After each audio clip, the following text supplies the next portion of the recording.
ধন্যবাদ মোমিন স্যার। আপনি যদিও আমাদের সংগঠনেরই মানুষ, তারপরেও শিক্ষার বাংলা.কম সবসময় শিক্ষকদের নিয়ে কাজ করে যাচ্ছে। আমরা আগেও পেয়েছি আপনাদেরকে। আলহামদুলিল্লাহ, ভালো লাগলো আমাদের আলোচনায় বসার একটা সুযোগ করে দেওয়ার জন্য। আমাদের আসলে স্যাররা তো বলেই গিয়েছেন। আমি একটু যুক্ত করব যেটা, সেটা হচ্ছে যে আমাদের এখন প্রস্তুতির শেষ মুহূর্ত।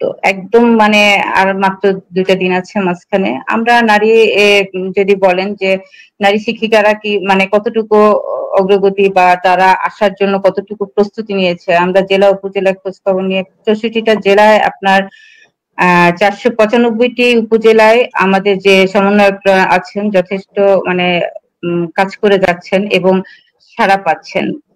বিগত যত আন্দোলনই হয়েছে, এবারে মহাসমাবেশ ঘিরে যে পরিমাণ উৎসাহ উৎকণ্ঠা, এটা আসলেই মানে আমাদের কাছে নজিরবিহীন, এবং এটা হয়তো অন্তর্বর্তীকালীন গভর্নমেন্ট থেকে শুরু করে সারা বাংলাদেশ বিশ্ব দেখবে যে এবার মহাসমাবেশের মতোই হতে যাচ্ছে, যেটা ইতিহাস গড়তে যাচ্ছে হয়তো ইনশাল্লাহ।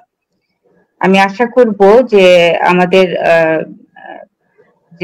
আমি বাংলাদেশ মাদ্রাসা শিক্ষক কর্মচারী ফোরামের আমাদের সভাপতি, আমাদের দেলোয়ার হোসেন আজিজি স্যার যেভাবে করে আমাদের সবাইকে একত্রিত করার জন্য, আমাদের জহির স্যারেরা তো মানে করেই যাচ্ছেন, জাতীয়করণ প্রত্যাশী মহাজোট তো করেই যাচ্ছেন। আমি আমার সংগঠনের কথা বলবো যে স্যার মানে আমাদেরকে এভাবে করছেন যে আমরা যেন কেউ পিছু পা না হই, যে নারী শিক্ষিকা বলে যে আমরা মানে মনে করব যে আমার না গেলেও হবে, আমার সহকর্মীরা গেলেই হবে না, এটার কোনো নেই। আমরা জেলা জেলা যেখানে আমরা কথা বলেছি, এবার নারীরা বরং আমি মনে করি, আমি দেখেছি আমার উপজেলায় আমি যতগুলো মাদ্রাসা স্কুলে গিয়েছি, আমি দেখেছি ভিজিটিং, আমি ওনারা অতি মানে আগ্রহী, এবং এই যে যে একটা বৈষম্য, এটার সমতা আনার জন্য ওনারা সবাই আমাদের সাথে এক মানে এক সুরে সুর মিলিয়ে বলছেন যে মহাসমাবেশে আমাদের যাওয়াটা খুব জরুরি, এবং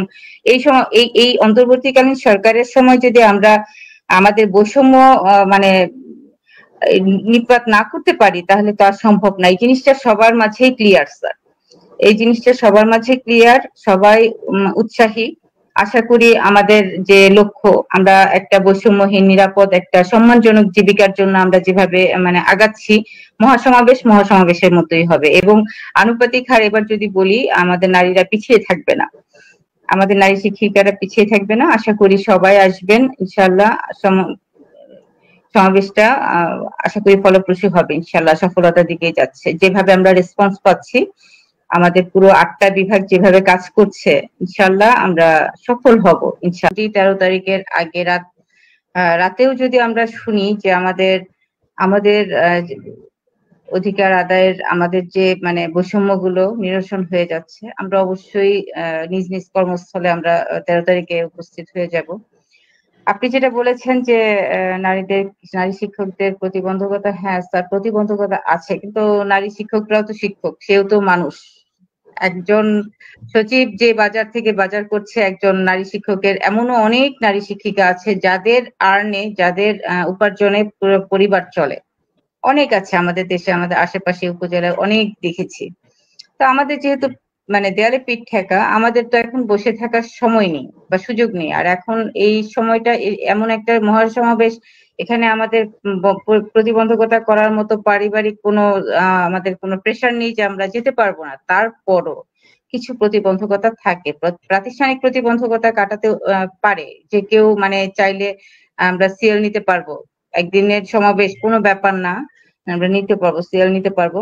কিন্তু আমার বাচ্চাদের জন্য বা পারিবারিক কোনো প্রয়োজনে হোক, যেটাই হোক, আমরা যাদের সাথেই কথা বলেছি এ পর্যন্ত সব শিক্ষিকারা একই কথা বলেছে যে আমরা আমাদের আমাদের মানে যাওয়াটা আপনারা বলবেন কেন, এই কথাটাও আসছে, এটাও শুনেছি যে আপনি বলছেন কেন ম্যাডাম, এটা তো মানে আমার নিজের প্রয়োজনেই আমি যাব মহাসমাবেশে, আমার নিজের প্রয়োজনীয় মানে স্বতঃস্ফূর্ত একটা সাপোর্ট দেখেছি স্যার, বাকিটা আল্লাহ পাক জানে। আল্লাহ যেন সবাইকে বাঁচিয়ে রাখে। যদি আমরা কোনো প্রজ্ঞাপন বা কোনো মানে সুস্পষ্ট কোনো প্রজ্ঞাপন বা কোনো মানে স্বস্তির কোনো বাণী না পাই সরকার থেকে, তাহলে আমরা তো আর বিপাকে ফেলবো না, কিন্তু আমরা সবাই সমাবেশে উপস্থিত হব। এটা ঢাকার আশেপাশে, আসলে ঢাকার তো অনেক কিছু ব্যাপার আছে, যেমন প্রাতিষ্ঠানিক একটা আয় আমাদের আছে, সব প্রতিষ্ঠানে নেই, কিন্তু কিছু কিছু প্রতিষ্ঠান আছে যে মানে একটু ভালো রকম একটা আর্থিক সাপোর্ট তারা পায়, তারা একটু নীরব, সত্যি কথা বলছি, তারা একটু নীরব। তারপরও এবার আশা করি মানে আলোড়ন সৃষ্টিকারী একটা উপস্থিতি আপনারা দেখতে পারবেন নারী শিক্ষা মানে শিক্ষিকাদের, আশা করি। জি অবশ্যই। আর আমাদের তরফ থেকে আমরা অনলাইনে অফলাইনে সবসময় মানে বলে যাচ্ছি, এই পর্যন্ত কাজ করে গিয়েছি। আগামী মানে 12 তারিখ না 13 তারিখ সকাল পর্যন্ত আমরা প্রচারণা মানে আমাদের প্রয়োজনে আমরা নিজের থেকে নিয়ে যাব, এইভাবেও আমরা রেডি হয়ে আছি। যদি আমাদেরকে কেউ বলে তাদের কোনো সমস্যা ইনিশিয়ালি আমাদের যদি জানায়, আমরা তাদেরকে যে কোনো মানে প্রয়োজনে আমরা রেসিডেন্সিয়াল মানে ব্যবস্থা আমরা করার জন্য আমরা উদ্যত আছি। ইনশাল্লাহ আমরা সেই সাপোর্টটুকুও দিব।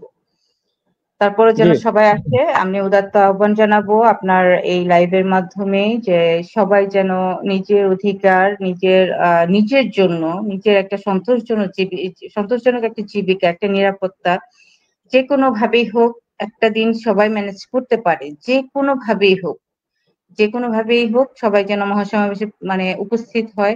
এমপিওভুক্ত সকল শিক্ষক কর্মচারী, আমার কথা হচ্ছে আমরা তো আসলে একটা পরিবার, আমরা তো একটা পরিবার, তাই না? মানে স্কুল, মাদ্রাসা, কারিগরি, আমরা সবাই কর্মচারী ভাই বোন, সবাই যেন আমরা মহাসমাবেশে উপস্থিত হয়ে যেন আমাদের অন্তর্বর্তীকালীন সরকারকে যেন আমরা এইটুকু মানে আস্থার জায়গাটা তৈরি করতে পারি যে আমাদের কোনো দ্বিমত নাই। যারা দ্বিমত আছে তারা স্যার আসবে না, সমস্যা নেই আমাদের, কিন্তু আমাদের যাদের ঐক্য আছে আমরা শুধু উপস্থিত হলেই যথেষ্ট। বিভিন্ন রাজনৈতিক দলেরও আমাদের সাপোর্ট পাচ্ছি। ইতিমধ্যে আমাদের এনসিপিও জনাব সদস্য সচিব আক্তার উনিও থাকবেন। তারপরে আমরা বিএনপি থেকেও আমরা সাপোর্ট পাচ্ছি, ওনারাও অ্যাসিওর করেছেন ওনারাও উপস্থিত থাকবেন। আরো আছে, আরো রাজনৈতিক নেতৃবৃন্দ ইনশাআল্লাহ আসবেন, হয়তো আমাদের দেখতে পাবেন 11টা থেকে 12টার মধ্যে আমাদেরকে কনফার্ম করেছে। যেহেতু আমাদের সদস্য সচিব স্যার আজিজি স্যারকে কথা দিয়েছে, আই হোপ সবাই থাকবে, ওনারাও যথাসময়ে উপস্থিত হবে এবং আমাদের বড় ধরনের একটা পরিকল্পনা আছে, ইনশাআল্লাহ সবাই মহাসমাবেশে উপস্থিত হলেই শুনতে পারবে একটা সুখবর।